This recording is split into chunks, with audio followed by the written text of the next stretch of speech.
Hey yo yo yo, salut les turfeuses, salut les turfeurs, bienvenue pour un nouveau pronostic de Benoît Requin. Ok, place au pronostic du Quintet du vendredi 13 décembre, direction Paris-Vincennes pour le prix de Tourcoing. 3 attelés, 2850 mètres, 14 partants en réunion, une course 8.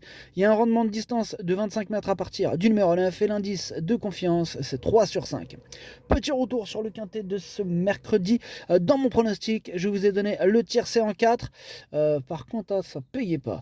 Bref, cette vidéo, j'attends avant l'arrivée du Quintet de ce jeudi. Je reviendrai dessus demain. Ok, c'est parti, on commence le pronostic et on commence avec le numéro 1. Gisaro, et on écoute Gauthier Baudouin. Gisaro, il est très délicat dans les premiers 500 mètres de course. Il ne faut pas toucher à la bouche, il ne faut pas le condamner sur Mokanchi. Précédemment à Angers, il courait très bien avec un pneu crevé rapidement. Ouais. Bon, il découvre un bel engagement, physiquement il est très bien, il n'a pas les jeunes à affronter. En restant sage, je serais déçu de ne pas le voir à l'arrivée. Gisaro, c'est un spécialiste de la disqualification. Avec lui, c'est tout ou rien. Moi, ce numéro 1 m'embête beaucoup. C'est mon gros regret. Du coup, c'est lui mon cheval de complément. Cas d'important, attention possible, cassage en vue. On passe au numéro 2, Hermès de Clopo. Et on écoute Jérôme Erard. Hermès de Clopo ne doit pas être jugé sur ses dernières disqualifications. À Vincennes, il a été gêné. Dernièrement, à Laval, il luttait pour les places lorsque son driver a voulu lui déboucher les oreilles et il a répondu par une faute. Sa forme n'est pas à mettre en doute. Vendredi, il sera pieds nus, comme lors de son dernier succès. Il détient une très bonne chance. Ulysse Digéo s'annonce redoutable. Évidemment, mais là, moi ce numéro 2, je le vois pas rivaliser avec le fameux Ulysse Digéo. Par contre, en toute fin de combinaison, il a sa place. C'est d'ailleurs le classement que je lui attribue dans mon pronostic. On enchaîne avec le numéro 3, c'est Gary Toris, et on écoute Mathieu Varin. Gary Toris était malade en début de saison et a dû être arrêté. Après une bonne rentrée à Cherbourg, il s'est retrouvé trop tôt dans la bagarre dernièrement au Croisé-la-Roche. Ces 2 courses lui ont permis de retrouver un bon niveau.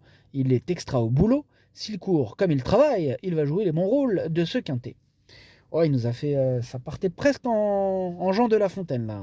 S'il court comme il travaille, enfin bref. Ce numéro 3, moi je ne l'ai pas retenu, mais c'est lui le chef et le capitaine de ma toute petite liste des casseurs du ski repérés. J'en ai que 2 sur ma liste en même temps, il n'y a pas beaucoup de partants. Bref, on passe au numéro 4, Holy Shine. Je disais le 3, c'est le chef et le capitaine. Voilà. Bref, on passe au numéro 4, Holy Shine. On écoute Jean-François Sonnet. Holy Shine, il reste sur une 2e place encourageante à Nancy. Bon, c'est en province qu'elle a réussi à se mettre en évidence cette saison. Elle est moins à l'aise à Vincennes, mais je profite de sa forme et de cet engagement au premier échelon pour tenter l'aventure. De plus, il n'y a pas de déplacement. Sur ce parcours de tenue, il va falloir raser les murs pour espérer accrocher une petite allocation. Ok, merci Jean-François. Ce numéro 4, lui je l'ai pas retenu, mais voilà, affaire d'impression, question de feeling, je l'ai pas eu, mais je me dis voilà, s'il y a de la défaillance de chevaux en vue, à la rigueur, mais question de feeling. On passe au numéro 5, French Berry, on écoute Daniel Marcel Olivier.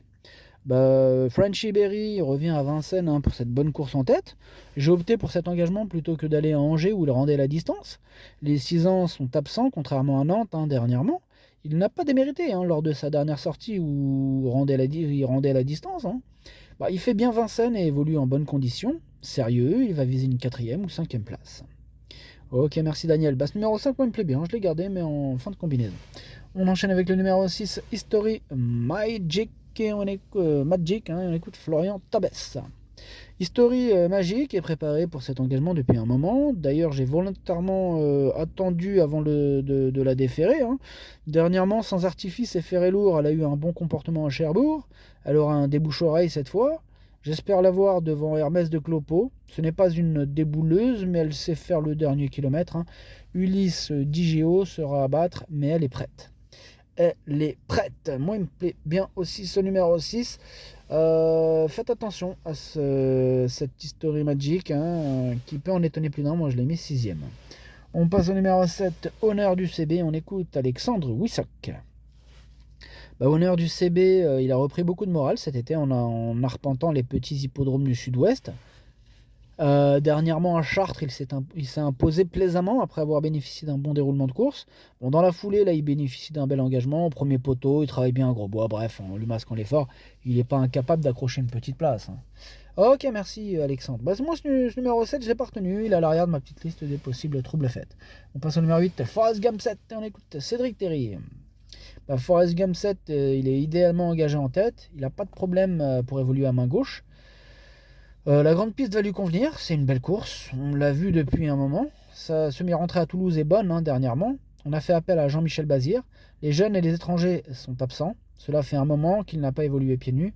On a des ambitions.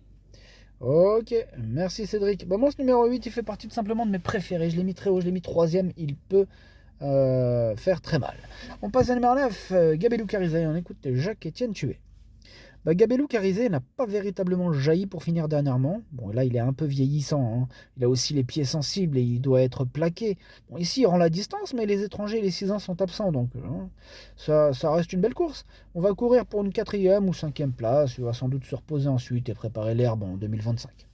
Bon, bah, peut-être qu'il va préparer l'herbe, mais en tout cas, moi, ce numéro 9, je ne l'ai pas retenu. C'est un regret, c'est mon deuxième cheval de complément en cas de non partant. Attention. On passe au numéro 10, Gasoline du Seu, on écoute Cyril Travers. Gasoline du Seu a très bien tenu sa partie dernièrement sur les 2100 mètres. Elle affiche toujours une excellente condition physique à l'entraînement.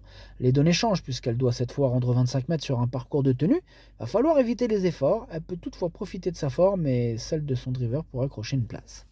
Attention à ce numéro 10, même en rendant la distance, il peut frapper un grand coup. Moi je l'ai mis 5e. On passe au numéro 11, Falco des Rochers, on écoute Axel Lenoir. Falco des Rochers n'a pas été revu depuis 2 mois. Bon, il a été éliminé, puis a toussé un peu et a loupé un engagement. À l'entraînement, il me paraît très bien. Il a déjà affronté des oppositions plus relevées. Maintenant, il peut manquer un peu en plein meeting. Bon, il a une course à Bordeaux ensuite. Bon, il faut courir. Rendre la distance n'est pas un handicap, hein. Il ne faut pas le débouler. Ok, merci. Moi, ce numéro 11, je ne l'ai pas du tout retenu. On passe au numéro 12, Ulysse Digéo. On écoute Jean-William Allais. Ulysse Digéo, il a un peu décompressé après sa victoire dans le quintet du 31 octobre avant de travailler plus sérieusement en vue de cette course. L'engagement est bon, même si ce n'est jamais facile de rendre 25 mètres. J'espère que la piste sera souple. En se faisant ramener, il devra encore prendre une part active à l'arrivée. Ok, merci Jean-William. Allez, ce numéro 12, c'est tout simplement lui mon préféré. Hein. Il a les moyens de tous les battre. On passe au numéro 13, Gloire du Perche. On écoute Vincent Seguin. Gloire du Perche a renoué avec le succès sur les 2100 mètres pour son retour à Vincennes. On a modifié son entraînement depuis quelques semaines, la sortant de son quotidien en la travaillant à la mer notamment.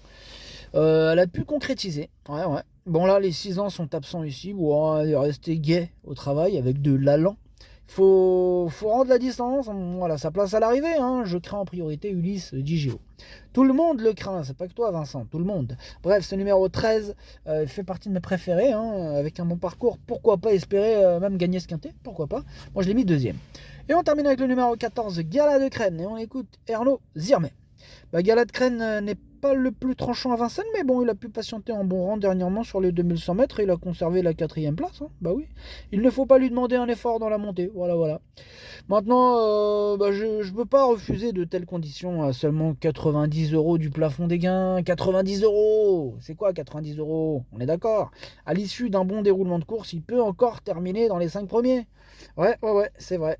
En tout cas, moi, ce numéro 14, malgré la distance, malgré le rendement de distance, je l'ai gardé 4e. Le pronostic, ça donne 12, 13, 8, 14, 10, 6, 5, 2. Merci d'avoir suivi cette vidéo. N'hésitez pas à mettre un pouce bleu si la vidéo vous a plu. Pour accéder à tous mes tickets pour la course du quintet, rendez-vous directement en description de la vidéo. À jouer avec modération. Bonne chance. Chopez-le moi. Ciao.